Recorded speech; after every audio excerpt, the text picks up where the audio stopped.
Okay, welcome back, everyone. We are at another episode of The Human Role, and this one is super duper special because, as you can see, I have back my prior co-host, Chris Wood. Hi, Chris. So really excited to have him back on this episode. We're, of course, in a minute going to get into the FTC's ban on non-competes. That is stirring and causing a bit of an uproar and across all industries. So really interesting topic to dive into.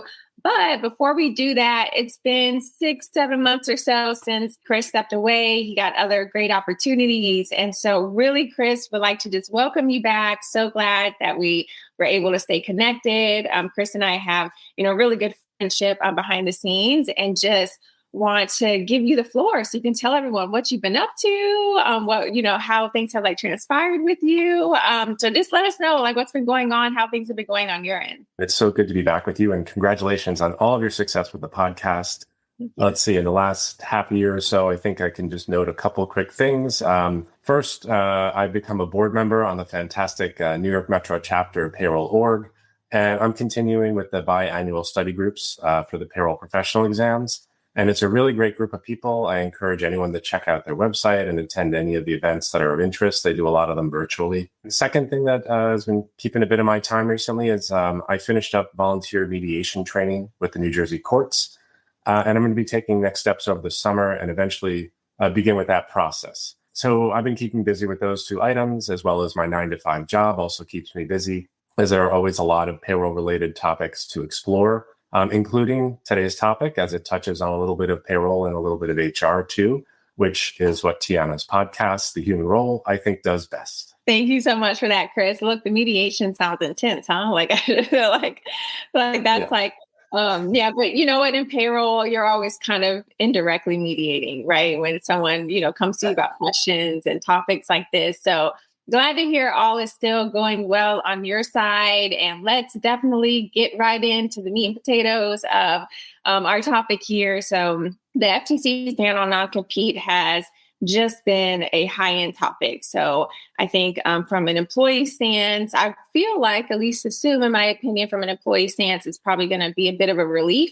But from an employer stance, it is causing somewhat of an uproar. So let's get into specifically what a non-compete is for those of you who aren't familiar, and then also the specific history of non-compete and how that has come about. So non-competes are contractual agreements between, an employee and an employer. Typically, it's signed off on during your onboarding documents once you are brought on to a company, and it really helps protect the company's trade secrets, all of their proprietary information. It also just prevents the employee from going to an actual competitor or potentially starting their own business that could be a competitor of the employee that they have worked for once they exit the company, and it lasts for a specific time frame, a specific time period. And so a lot of times that can kind of hold the employee back a little bit, but it does, it is more so geared towards protecting a company. And now we're kind of seeing a shift where the employees are starting to be more protected. So Chris, I'm going to let you jump in on some of the history of non-compete and how this all came about.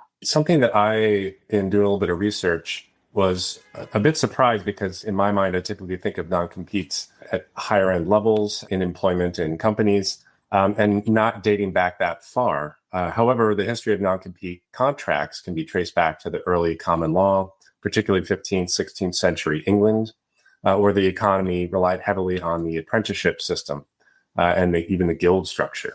And something that I noticed looking back a touch on non-competes, where I said, typically someone might think this is maybe for at the executive level or higher or certain other industries. There was actually a lawsuit I looked at back in 2016. And if you're familiar with Jimmy John's, settled an Illinois lawsuit over non-compete agreements and agreed not to enforce them, allowing former employees to take jobs with competitors. And I thought that was very interesting, where you have employees who are, I don't know if they were minimum wage or they had a salary, but they were maybe on the lower end, entry-level type of positions, but still having that non-compete agreement. Now, I didn't do as much research into the lawsuit to see if it was ever enforced. Jimmy John's, if someone went to Subway and if they enforced this non-compete, it didn't seem to be the case, but I think it piqued my interest in that my initial reaction to it was something different than what, as I read a bit more, non-competes, because they typically are for white collar workers. So a traditional economic argument, as Tiana was talking about a little bit, in favor of enforcing non-compete assumes that the labor markets are competitive. Workers, they freely enter into these agreements, return for higher wage access to the employer development, trade secrets, and customer contacts, which I think we'll get into a little bit. Tiana was talking about just before slightly where, that could be the employer concern. There's going to be an HR and possibly payroll related things that employers might, want to start to look into before this effective date happens. But also there are trade secrets and customer contacts that businesses could be concerned about as well, particularly when it comes to intellectual property and things like that. Hey, everybody. Got a quick question for you. Is your job easy, stress-free, and full of rainbows and sunshine every single day? Yeah, I'd say that's a big fat no. Hi, I'm David Noe, host of Speakeasy HR, presented by Payroll Partners, and proud to be part of the Work-Defined community.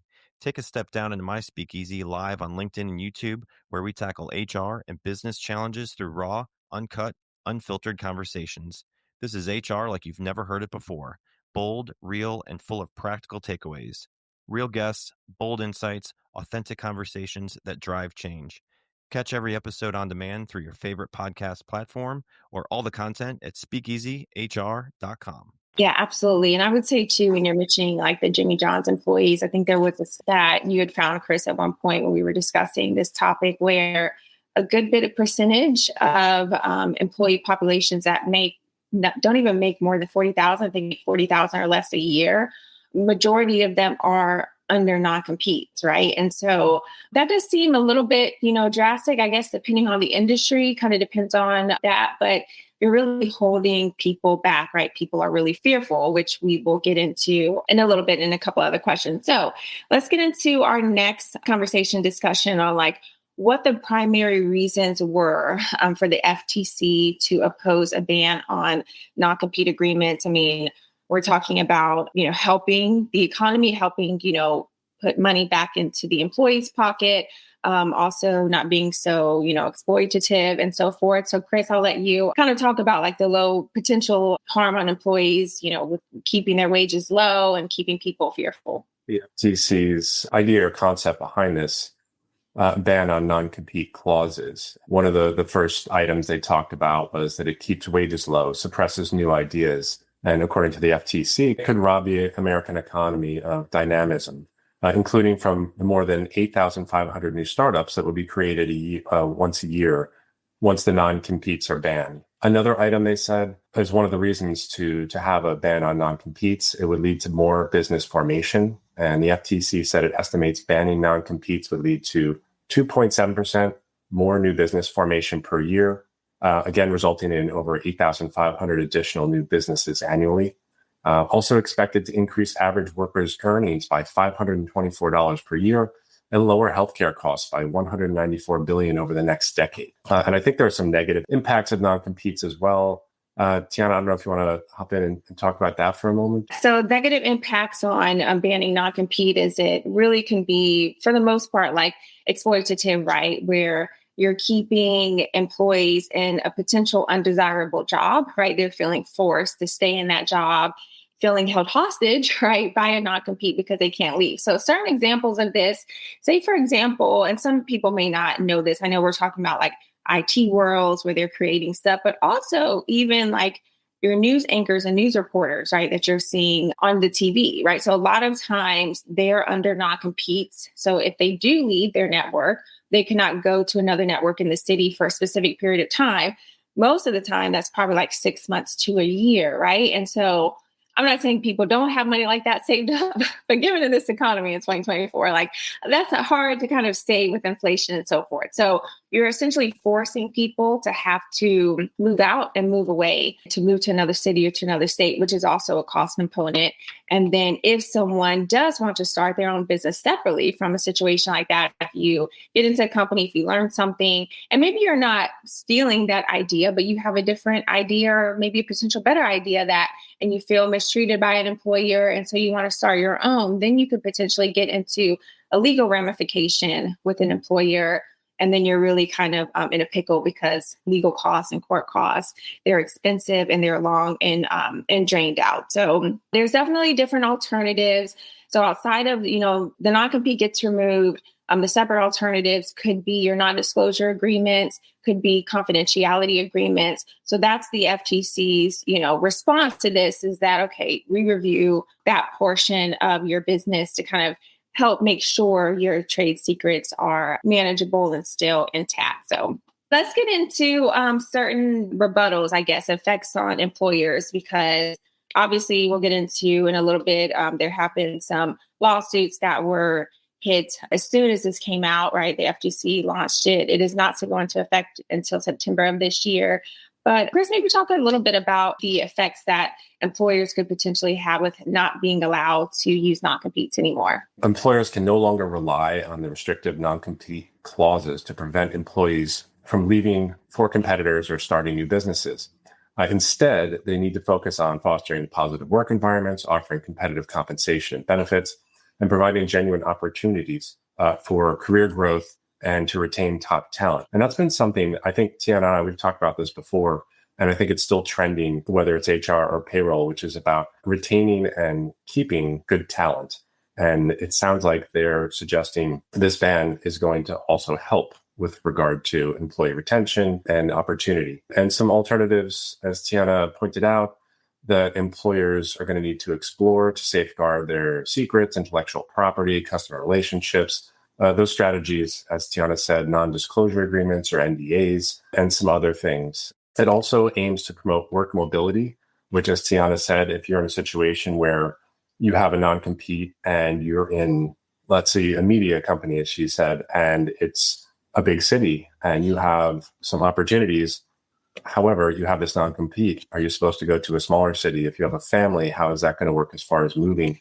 There's a lot of situations or issues from an employee point of view where you can feel, as Tiana noted, trapped. Rule aims to promote workforce mobility. Hopefully that could spur innovation with new business formation as employees are free to explore more entrepreneurial ventures or join competitors. And I know this, although I won't say names, but I know certain folks in some industries, keep it as generic as possible, who have actually done that, where they worked at a larger company, wanted to take it on their own, and then started their own business. And I'm speaking about someone up in this area, but I'll keep it, as I said, generic. And is doing quite well, operating their own smaller business. They might argue that not having a non-compete in a particular situation would have allowed them to start, kind of hit the ground running to get their business going. If you guys watch any of the episodes from last year to the episodes that I've been, having this year, I've said pretty frequently, we, all can agree this is now shifting. Like it's still continuing to shift where it's more of an employee market, not necessarily heavily focused on an employer market. So where people used to feel like they couldn't speak up, they had to keep their mouth shut. They had to do this, that, and the third. There's so many other opportunities as we see social media kind of taking over. And I think with this, employees are now demanding what they want, right? And so from an employer stance, it is getting harder. So what Chris just mentioned, like the alternative for an employer is like, treat your employees well, comp them well, keep their loyalty intact as much as possible, keep open communication. I don't think we're definitely no longer in a state where you can just feel like an employee should be happy to work for your company. I think a lot of employees realize now that these larger companies, yes, their name may look good on paper, but walking through the door and being in those situations sometimes aren't always the best. And people are reevaluating now that COVID has hit and everyone, for the most part, is at home or in some type of hybrid stance. There is more flexibility. People have seen a different way of work and are standing ground on that, right? And it's just, I think this is another testament of people wanting more mobility, people not wanting to feel so trapped, people wanting the option to go as they please.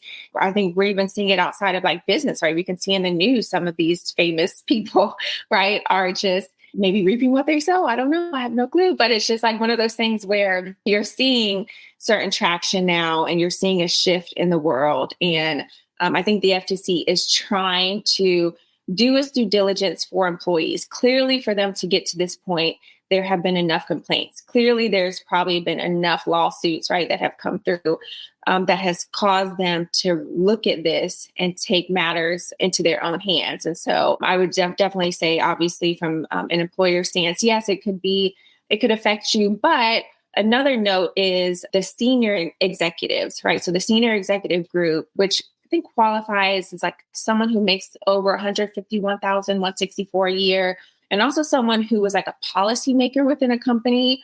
Those non-competes can still stay in place. So for anyone else that does not qualify for that, come September 4th of 2024, the non-competes are out the window. But for those senior executives with that description in their job title, their non-competes will still stay in place. But ironically, I thought it was funny because on the FTC said that is only estimated to be 1% of American workers. And although I'm sure 1% is probably still a good bit of number of people compared to the big majority of the workforce, that's going to be a small world. So I'd say as employers, if you've not already done so, get your legal team in to review your NDAs, get them to review your confidentiality agreements, and really just follow suit with the lawsuit. I would just say if you can't deal without non-competes, just let it go and make sure you have your trade secrets and other confidentiality stuff covered with your other agreements. And so with that being said, we're going to get into the effects on employees. So similarly to what we kind of just already went through, right? So the FTC is projecting that there's going to be higher projected wages each year by $524. We're talking about this is only going to really affect highly compensated employees, right? And by the time you're probably in that position, you will definitely have more mobility, more room to explore and not feel so trapped and not feel like you have to stay in a job because of this non-compete, right? So I think the NDA, of course, is going to cover some of that, and the confidentiality will cover it. So I will say for employees, as this comes into play, you're, of course, going to get updated documents from your company, specifically if you're under a non-compete. Definitely pay attention to the wording, right? What's going to be in your new NDAs and what's going to be in your new confidentiality agreements. We all know that, attorneys, hey, look, love them, respect them. I myself am also studying for that portion of life, but the wording that attorneys will use, there could just be one word, right? I think perpetuity is another heavy word, which means like forever, right? To where you can't you can't talk about anything for forever. You can't do anything forever. Just make sure that you're paying attention to every single word in those agreements and have someone spot check it and make sure you actually understand what is being said in these agreements, right? Ask to be in layman terms. Also, too, look, AI is a big thing. We've talked about it on several episodes. So drop it in AI and ask AI to, what does this mean? Like high school level, or something. So it can kind of help you sort through so you absolutely understand what these agreements mean, because what we're going to get into in a little bit when we talk about, any type of legal challenges, I think it's going to definitely be a heavy dogfight between employers and the FTC. On the employee end, fields like technology, pharmaceuticals, where the trade secrets are of the highest order, that could experience a shift in proprietary knowledge. And maybe it's protected through stricter non-disclosure agreements or other protections. So if you're an employee working for companies in those types of fields, and come September, as we said, we're going to talk about the lawsuits, but if, let's say, come September, everything is status quo and these non-competes are going to go away, you might see other measures to make sure that that particular information in certain industries is going to be better protected.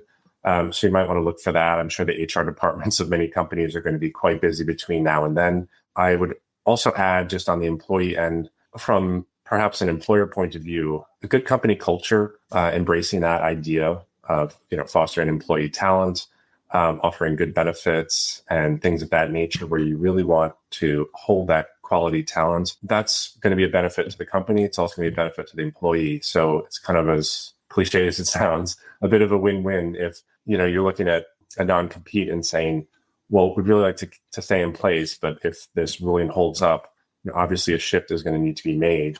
And so I think the more you see businesses embrace like the quality company culture that looks at that talent, and the employee from that point of view as well looks at the company and appreciates that they're open for benefits and other sort of things that are really going to keep the employee happy and as such productive, is going to really make this be kind of a speed bump.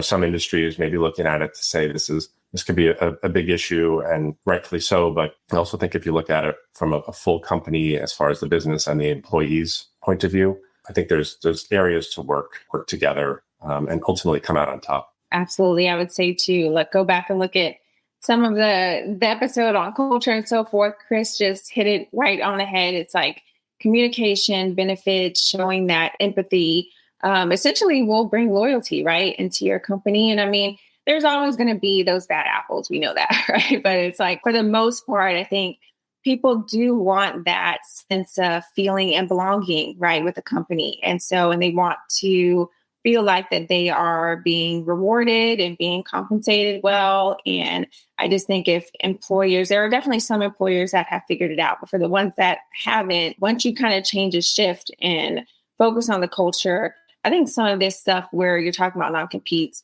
may or may not really be an issue, right? It might come up one-off down the line with someone, but I don't think it would be a longer term issue. So good stuff there, Chris. And then let's just get into the legal challenges, right, that the FTC will face and how this will all kind of intertwine with the state laws, right? Because that's another biggie. And I know that there have already been some heavy lawsuits that have dropped. I believe Texas was one of the main first ones that I heard it dropped a lawsuit.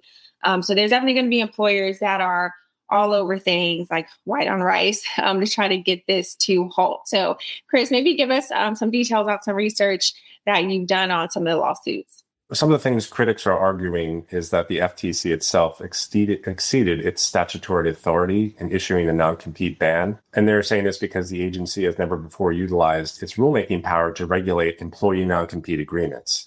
The challenges assert that the non-compete rule violates the non-delegation doctrine by lacking an intelligible principle from Congress to guide the FTC's authority. A lot of legal jargon in there, but as Tiana said, one day after this FTC rule had come out, and it was before the effective date, of course, but when they issued it, it was hit with multiple legal challenges. Exactly the day after, the Chamber of Commerce of the U.S. Business Roundtable, Texas Association of Businesses, are among several others that filed lawsuits against the FTC. And they say that the lawsuits aim to expose the vulnerabilities in the FTC's statutory claims of authority, raising doubts about whether the non-compete rule will withstand judicial scrutiny in its current form. So legal experts, they anticipate the challenges are likely to secure injunctions, delaying or blocking the rule's implementation pending further court review. But in other things, if the ban survives, businesses, they still need to assess alternate mechanisms, like we mentioned before, non-disclosure agreements, non-solicitation clauses to protect the proprietary information. So for now, with lots of other rules or laws that come into place and then start to face legal challenges where there's an effective date a little bit down the road, it's still good to plan ahead and not kind of, if you're leaning toward thinking that the court cases are going to ultimately win and this will not stand, it's still probably a good idea to start looking at your non-competes, chatting with your HR department, chatting with payroll, and communicating things to your employees. Again, we're talking about that good company culture. Just get it out in the open and talk about what's happening. And this way, you've got a plan in place, perhaps if the ban is upheld and if it's not. If you just keep that communication, the lines of communication open, I think ultimately your employees will appreciate the current situation of these lawsuits and having a little bit of uncertainty. And also, as an employer, you can prepare because at some point there's going to be compliance issues to come to fruition. So you really want to kind of, again, not to be too cliche, but get your ducks in a row regarding this ban that's coming up in early September. So as Chris mentioned, look, there's still workarounds. I would say even from an employer stance, there are still other agreements, right? So a non-compete restricting someone from doing something after they exit a business, there's still definitely ways to make sure your business is protected. So when we talk about the confidentiality agreements, when we talk about the non-disclosure agreements, those are the things I think we probably should pay attention to. I think removing the non-competes definitely helps employees not feel so burdened, right? To be with a company, not feel so scared, right? Because getting up and having to work, obviously, because we all have bills to pay, but then going to a job and having an urge to do something else, but feeling like you're trapped, I think is what the FTC is trying to prevent, right? And so all good things. I am actually really interested to see how this is going to pan out in court, if this is going to stand, especially because employers are saying that the FTC kind of like took too much of a lead on what they put together. And I know we are seeing a lot of lawsuits. We're seeing a lot of changes. We're seeing a lot of things pass through. But it also almost seems like the FTC is trying to help the economy, right? If you think about more businesses that could be out there and, more ideas, right? And more innovative ways to go about doing things. I think they're trying to get us to that point. And so hopefully their intentions were really, really good. And hopefully it's received well. And we'll see. More to be determined. I'm like so interested to kind of see. This is going to get really juicy in the next couple of months, probably 6 months to a year. The courts take a very long time. But I would say for employers, make sure you have your other agreements intact from an employee stance. Make sure you're paying attention to that. And we will see more to come from there. So final thing we wanted to kind of discuss is just, based on the current state of this ban, what like next steps we can potentially expect. And then also like, where can we stay up to speed on, upcoming updates? So, Chris, you want to take this one? The Federal Trade Commission's website and official communication channels are going to have the latest updates on the rule status, effective dates, and amendments or clarifications issued. And I would say when there's a ruling, just to put it in a different context, when the Department of Labor had a worker classification rule, this is going back a couple of years, different administration changes. When there was a ruling from a certain court, they did put that up on their site and just provide that information. So I would say check out the FTC website for sure. Look at legal publications, look for that expert analysis, law firms in other areas, business and human resource publications, of course, I think are good to check out. They'll be keeping their eye on this throughout. And then just continue complying with the existing laws. I think also, we both probably agree, since there are two possible outcomes, you could say, okay, this could remain a status quo, or this ban is going to take effect in early September, regardless of, the legal challenges are not going to pan out. And so just that communication, good plan, talk with your employees, and just think about and prepare for it, because unfortunately time can go pretty fast sometimes. And even though we got a couple months, in a blink of an eye, it could be the end of August, and maybe these legal challenges do not have a stay on the ban, and then it takes effect in early September. Yeah, absolutely. Also, too, the SHRM site, so the HR site, should probably have some definitely good publications. I've seen a couple of posts from them, too. Or, just get with your HR, payroll peeps, any type of employment law attorneys, too. A lot of them are having webinars on that as well. So it's all very good, interesting stuff. And there's going to be a lot more to come. I would say, though, that just at least be prepared for September 4th, right? I think that's just the big thing. You don't want to be left behind, because back in the day where it used to take like the states or the IRS a really long time to come back with like audits or penalties and so forth.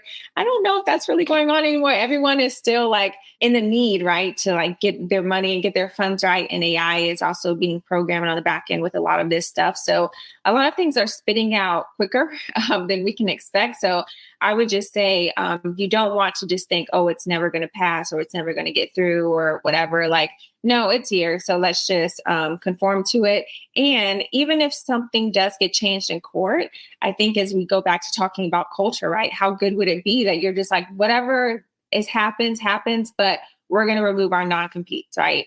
And we're going to make sure we're covered through NDAs, confidentiality agreements. I think that would make employees feel more comfortable being at work and still, continuing work with your business. So that's all good stuff. So more to come down the line. There could be a potential follow-up episode on this, come fall, once things, really get going and the courts start looking into things. But we're going to close this out now. So thanks so much, Chris, for joining us again today. So excited to have you back and just having this conversation. This is like reminding me of old times. So thanks for spending some time and being on. Well, really appreciate you being here. Thank you so much for the opportunity, Tiana. It's just great to be back. And then next episode, we'll have another couple of weeks. We'll have another couple of episodes coming up. So much surprises coming along with that. But stay tuned for the next episode and we will see you soon.